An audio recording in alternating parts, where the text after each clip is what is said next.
अब आपको regular content मिलते रहेगा, रेगुलर बातचीत हमारी होती रहेगी और साथ ही साथ ये आपको पता चलते रहेगा कि छत्तीसगढ़ में क्या चल रहा है, सरकार का मूड क्या है। बेहद भरोसे के साथ लोगों ने भाजपा को वोट दिया था और उसका नतीजा है कि भाजपा भी चिंतित है जी कि लोगों की भावनाओं, लोगों की अपेक्षा क्या है और उसके अनुरूप हम लोग काम कर रहे हैं कि नहीं।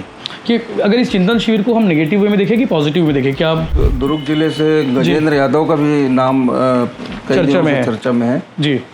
और बस्तर से अगर चर्चा की जा रही तो लता उसेंडी को स्थान मिल सकता है। बिल्कुल बिल्कुल। तो गजेंद्र यादव जी पहली बार के विधायक हैं और ओबीसी वर्ग से आते हैं, यादव समाज से प्रतिनिधित्व नहीं है, यादव समाज नाराज है। संघ और मोदी जी की सहमति किस नाम पे बनती है जी, ये आने वाला समय। बाकी तो बीजेपी सरप्राइज करने में माहिर है और नया प्रयोग करती है हर बार। तो जिस दिन नाम आएगा उस दिन पता चल जाएगा। लेकिन राष्ट्रीय अध्यक्ष से क्या छत्तीसगढ़ में मंत्रिमंडल का विस्तार अटक गया है? अब ये जो चिंतन शिविर हो रहा है ना, इसके बाद बहुत सारी चीजें हो जाएगी, सामने आ जाएगी। कुछ मंत्रियों को हटाया भी जाए, उनकी जगह भी नए लोगों को अवसर मिले। और वर्तमान में भी 2 मंत्रियों को हटाकर वैसे बता रहे कि 4 नए मंत्रियों को जगह मिल सकती है। अभी जो है अपने यहाँ जैसे हरियाणा में भी फार्मूला जो अपनाया गया, ये फार्मूला क्या भी है, थोड़ा एक्सप्लेन करिए ना। कांग्रेस भी शांत नहीं है यशवंत जी, कांग्रेस भी कुछ ना कुछ कर ही रही है। भूपेश बघेल बहुत एग्रेसिव मोड पे है। भूपेश बघेल पूरे विधायकों के साथ सरगुजा संभाग की अवैध कटाई को जी रायगढ़ गए थे, उन्होंने रायगढ़ गए। दूसरा, नमस्कार, जय जोहार, जय छत्तीसगढ़। मैं यशवंत साहू और मेरे साथ हैं वरिष्ठ पत्रकार आलोक तिवारी जी। आप लोगों को काफी समय हो गए आलोक तिवारी जी को देखे, लगभग 1 साल का वक्त बीत चुका है। 1 साल हो गया। 1 साल हो गया। 2024 में हमने आखिरी विश्लेषण किया था और उसके बाद से आप लोग कहते थे कि भैया आलोक तिवारी जी को बुलाया जाए, आलोक तिवारी जी को लाया जाए, उनसे पूछो छत्तीसगढ़ की राजनीति में चल क्या रहा है। हालांकि इस 1 साल के बीच में बहुत कुछ चला है और शायद आलोक जी होते तो बहुत अच्छे से विश्लेषण करके आप लोगों को उस बीच में बताते। लेकिन अब आपको रेगुलर कंटेंट मिलते रहेगा, रेगुलर बातचीत हमारी होती रहेगी और साथ ही साथ ये आपको पता चलते रहेगा कि छत्तीसगढ़ में क्या चल रहा है, सरकार का मूड क्या है, भाजपा क्या करने वाली है जो हर बार सरप्राइज करती है, कांग्रेस के अंदर क्या चल रहा है, सबकी खबर मिलेगी आपको इसी चैनल में। और आलोक तिवारी जी होंगे हाजिर आपको लगातार अपडेट्स के लिए। और आज किस लिए बैठे हैं ये भी आपको बता देते हैं, क्योंकि आपको मालूम होगा कि मैनपाट में चिंतन शिविर चलने वाला है भाजपा का। 7 जुलाई यानी कि कल से शुरू होने वाला है और 9 जुलाई तक ये चलेगा।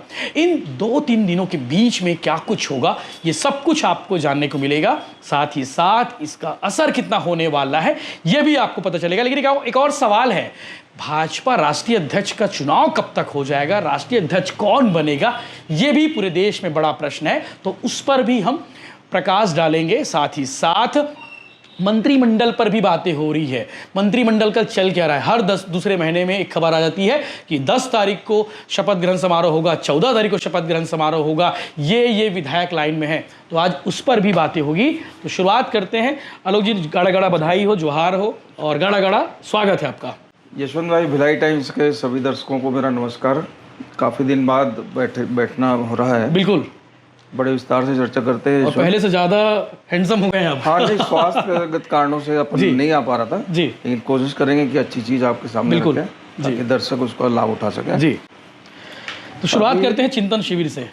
7 जुलाई को मैनपाट यशवंत अपने यहाँ छत्तीसगढ़ का सबसे प्रसिद्ध और सुंदर पर्यटन स्थल है। बस्तर के बाद अगर मतलब शिमला बोलते हैं मैनपाट को जी, तो वहाँ भाजपा ने चिंतन शिविर रखा है। भाजपा का चिंतन शिविर संगठनात्मक लिहाज से बेहद महत्वपूर्ण है, क्योंकि 2023 में जो छत्तीसगढ़ में भाजपा की सरकार बनी थी, 2018 में कांग्रेस की एक तरफा जीत, उसके बाद 23 में भाजपा की वापसी मोदी गारंटी के कारण हुई थी जी। और उसके बाद भाजपा में विष्णुदेव साय जी का चयन हुआ जी। और उसके बाद सरकार चलते करीब 1-1.5 साल करीब हो रहा है। बिल्कुल। तो अब चिंतन की जरूरत है, चिंतन करना जरूरी है। चिंतन इसलिए भी जरूरी है यशवंत कि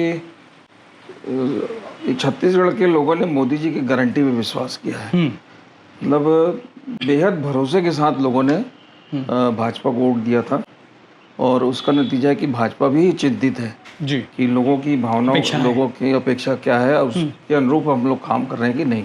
कि अगर इस चिंतन शिविर को हम नेगेटिव वे में देखें कि पॉजिटिव में देखें, क्या भाजपा की ऐसी कोई स्थिति हो गई वो चिंतन करने की जरूरत पड़ रही है? पॉजिटिव वे पे देखना पॉजिटिव चाहिए, आदमी को अपने काम की समीक्षा करनी चाहिए और चिंतन करते रहनी चाहिए। हाँ, समीक्षा।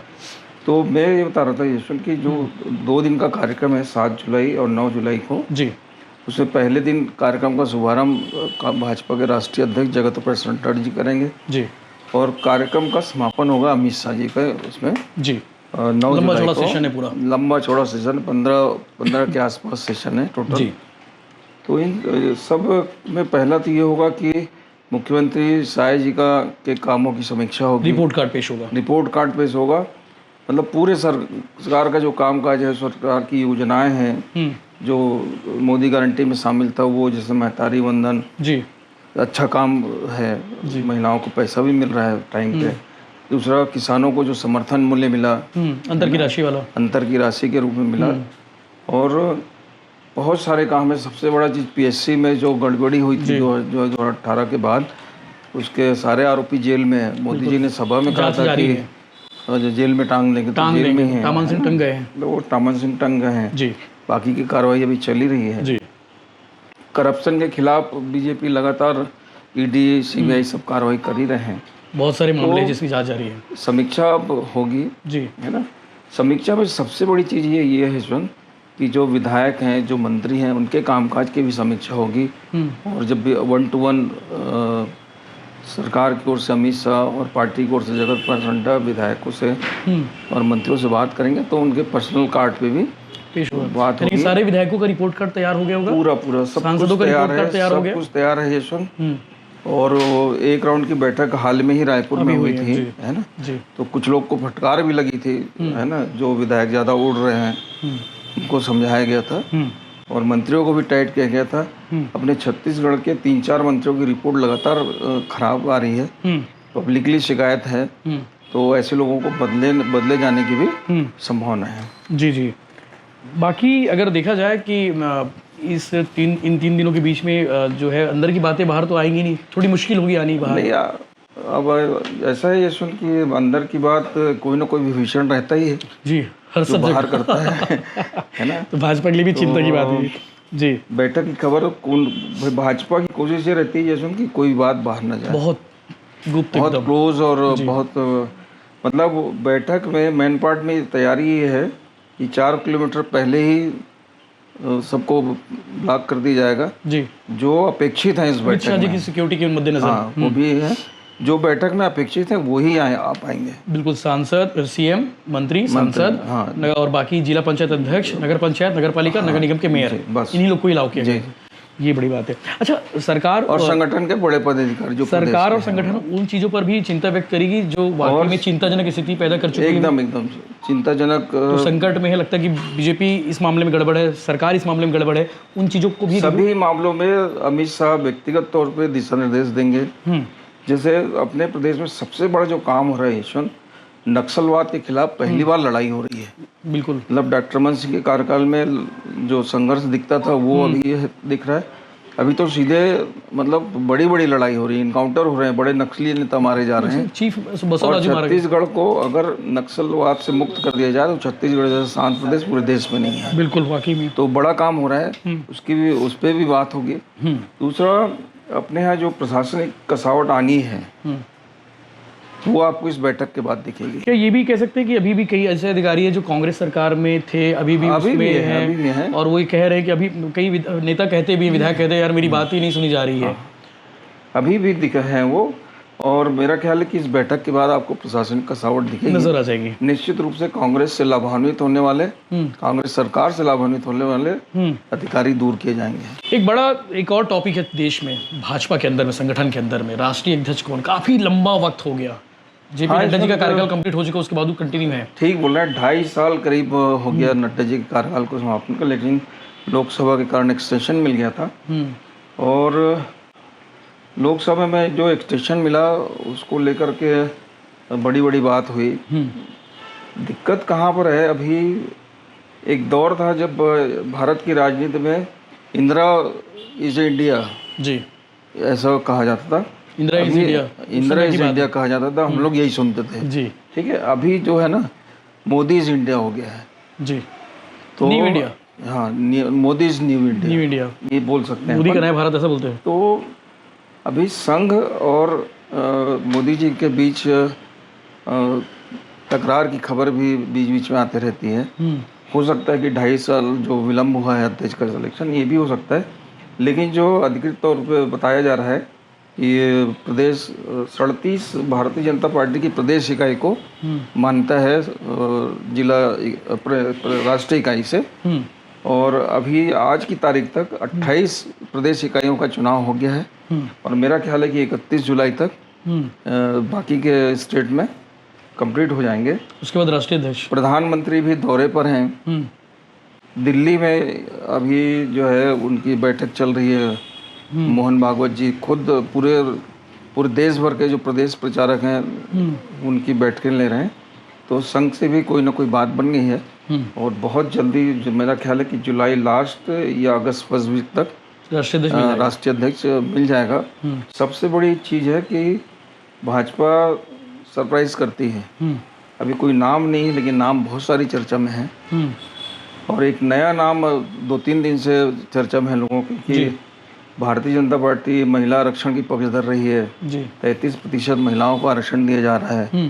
तो हो सकता है कि पहली महिला अध्यक्ष भी भाजपा बीजेपी दे सीतारमण जी का नाम लिया जा रहा है। पुंडेश्वरी जी का है, एक आंध्र की ही राष्ट्रीय महिला मोर्चा की अध्यक्ष रही है, अभी मंत्री भी हैं, तो उनका भी नाम है।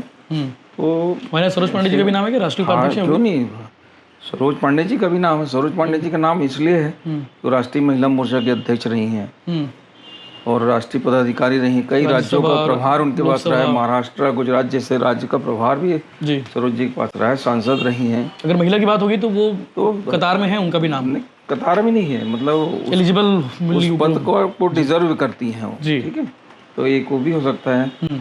दूसरा शिवराज सिंह चौहान जी का नाम ले रहा है। भूपेंद्र यादव जी का नाम चल रहा है। इनका नाम तो बहुत पहले से धर्मेंद्र प्रधान जी का चल रहा है। और एक वसुंधरा राजे सिंधिया का भी राजस्थान से जो है उनका भी।